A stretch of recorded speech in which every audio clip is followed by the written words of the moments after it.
Assalamualaikum warahmatullahi wabarakatuh. Bismillah, walhamdulillah, wassalatu wassalamu ala rasulillah Sayyidina Muhammad ibn Abdillah wa ala alihi wa ashabihi wa man tabi'an huda wa wala wa ba'd. Pemirsa sahabat Asnabil TV rahimakumullah, alhamdulillah kembali kita dipertemukan oleh Allah Subhanahu wa taala pada majlis kita, majlis Balalajaran.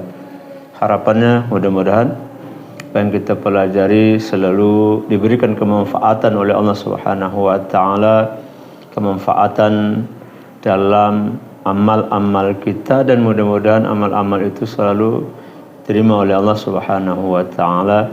Amin ya rabbal alamin. Pemirsa sahabat Asnabil TV rahimakumullah, insyaallah kita akan melanjutkan kembali pembacaan kitab Ayyuhal Walad, masih di halaman 13 pada baris ke-7 dari bawah.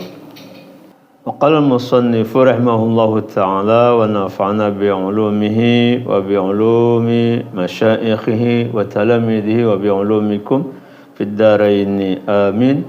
Qal ayyuhal waladu, wahai anakku yang tercinta, qad alimta, sungguh engkau telah mengetahui, min hatainil hikayataini, dari dua hikayat ini, annaka la tahtaju ila taktsiril ilmi, bahwa engkau tidak memerlukan, tidak berhajat kepada banyaknya ilmu.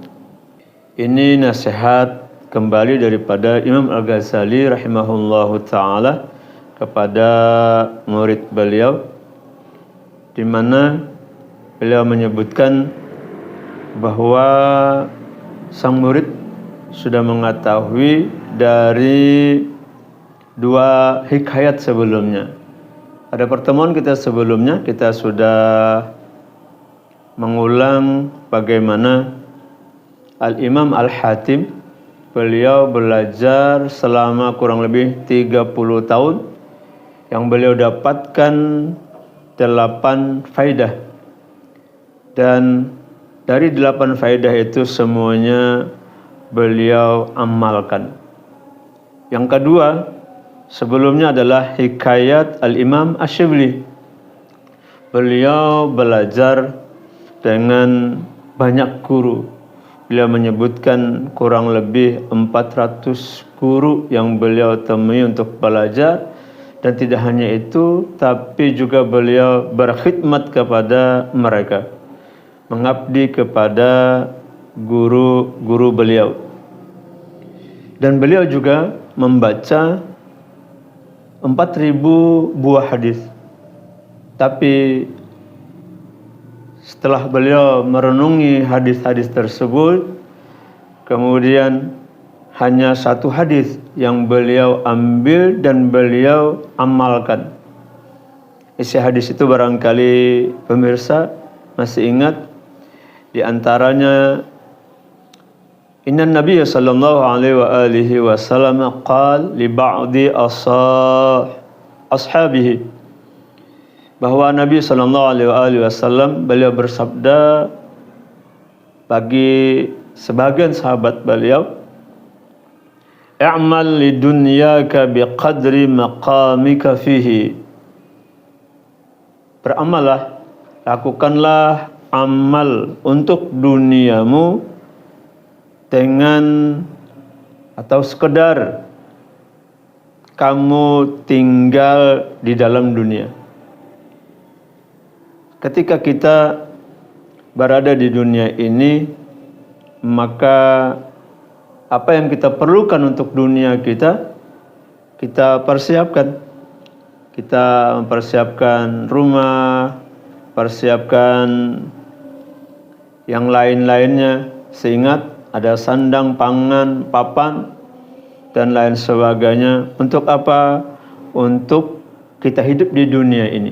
Tapi hidup kita perlu diingat, kita tidak untuk selama-lamanya. Atau ada kita tinggal di dunia ini bukan untuk tinggal selama-lamanya, tetapi dunia akan kita tinggalkan. Artinya kita hidup di dunia ini cuman sebentar. Dalam hadis Nabi, baina sittina wa sab'in, di antara 60 sampai 70 tahun. Ya, artinya lebih 60, bisa jadi kurang daripada 70 tahun. Dan itu semua akan kita tinggalkan. Seberapa kita hidup di dunia, maka segitulah apa yang kita perlukan untuk dunia kita. Kemudian sambungan hadis Nabi itu, wa'mal li akhiratika biqadri baqaika fiha. Beramallah, lakukanlah amal daripada akhiratmu dengan kadar kekalnya kamu di akhirat. Kalau tadi di dunia kita sementara, tetapi di akhirat untuk selama-lamanya. Karena itu, ketika kita berpikiran dengan cerdas, maka dunia ini kita gunakan untuk memperbanyak amal saleh sebagai bekal kita untuk di akhirat yang hidup kita untuk selama-lamanya. Kemudian sambungan hadis itu lagi, wa'mal lillahi biqadri hajatika ilaih, dan beramallah, lakukanlah amal bagi Allah dengan kadar hajatmu kepada Allah Subhanahu wa ta'ala. Tentu keperluan kita banyak dalam hidup dan kehidupan ini, tapi apakah keperluan itu kita sandarkan semuanya kepada Allah Subhanahu wa ta'ala? Artinya kalau kita perlu kepada Allah, tentu hajat kita, kemudian hubungan kita dengan Allah Subhanahu wa ta'ala semakin baik, dan tentu pengennya semakin lama, bahkan tidak ingin satu semalam jauh dari Allah, kemudian tidak mau terhijab dari Allah, dan tidak mau tidak terhubung, tidak connect dengan Allah Subhanahu wa ta'ala.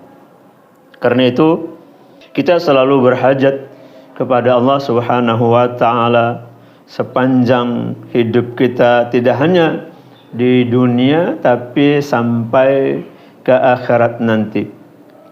Dan kemudian hadis Nabi itu bersambung, wa'amal linnari biqadri sabrika 'alaiha.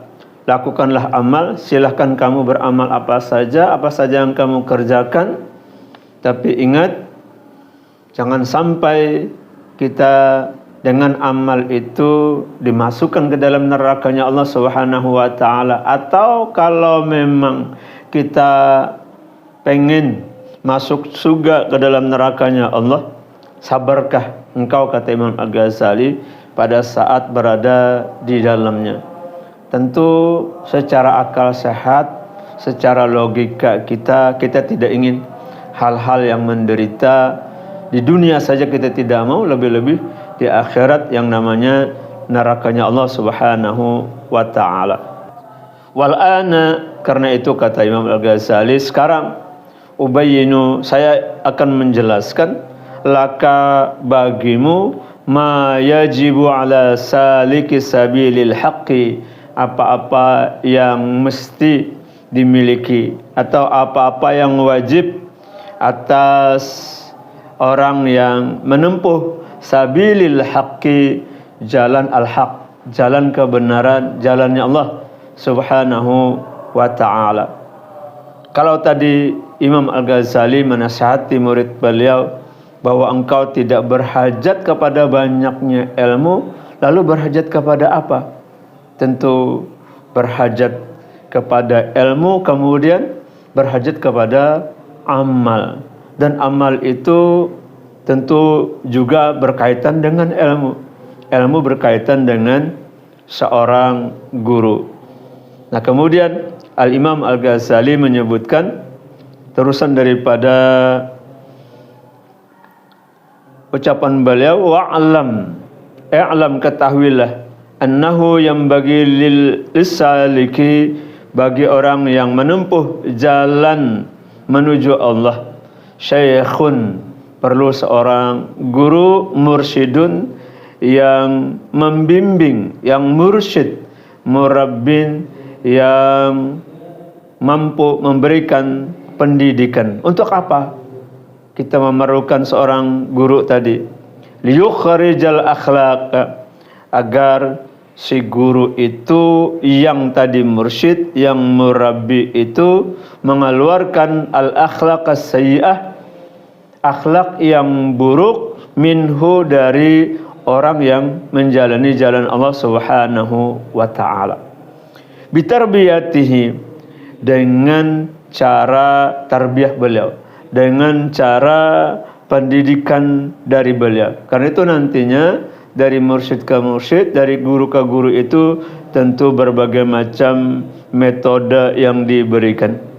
Wa yaj'ala makanaha khuluqan hasanan, dan agar si guru tadi bisa memindahkan tempat yang buruk itu, akhlak yang buruk itu, ke tempat khuluqan hasanan, yaitu kepada akhlak yang baik. Inilah salah satu daripada fungsi guru terhadap muridnya. Wa ma'na tarbiyati, beliau menjelaskan maksud dengan tarbiyah itu yushbihu fi'lal fallahi, seperti pekerjaan seorang petani, alladhi yakhla'u asyauka, yang mencabuti asyauk, duri, wa yukhrijun nabati, dan mengeluarkan tumbuhan-tumbuhan al-ajnabiyah yang liar, min baini zar'i, di antara tumbuhan padi, kalau itu padi. Kalau tumbuh-tumbuhan yang lain juga seperti itu. Untuk apa? Liyuhsina nabatuhu, agar perkembangan daripada tumbuhan itu semakin baik. Tidak hanya sampai di situ, wa yakmula rai'uhu, agar hasilnya sempurna. Nah, ini Al-Imam Al-Ghazali memberikan bimbingan. Kita memerlukan ilmu, sekaligus kita memerlukan amal, tapi ilmu dan amal itu mesti ada yang membimbing kita, agar amal-amal yang kita lakukan nantinya kita selalu mengharap tidak hanya amal kita sah pada lahiriahnya, tapi juga ingin diterima oleh Allah Subhanahu wa ta'ala. Yaitu barangkali yang bisa kita pahami di antara ucapan Al-Imam Al-Ghazali pada kesempatan ini. Mudah-mudahan ada manfaatnya buat kita semua, dan mohon maaf atas segala salah dan khilafnya. Subhanakallahumma wa bihamdik, asyhadu an la ilaha illa anta, astaghfiruka wa atubu ilaik. Assalamualaikum warahmatullahi wabarakatuh.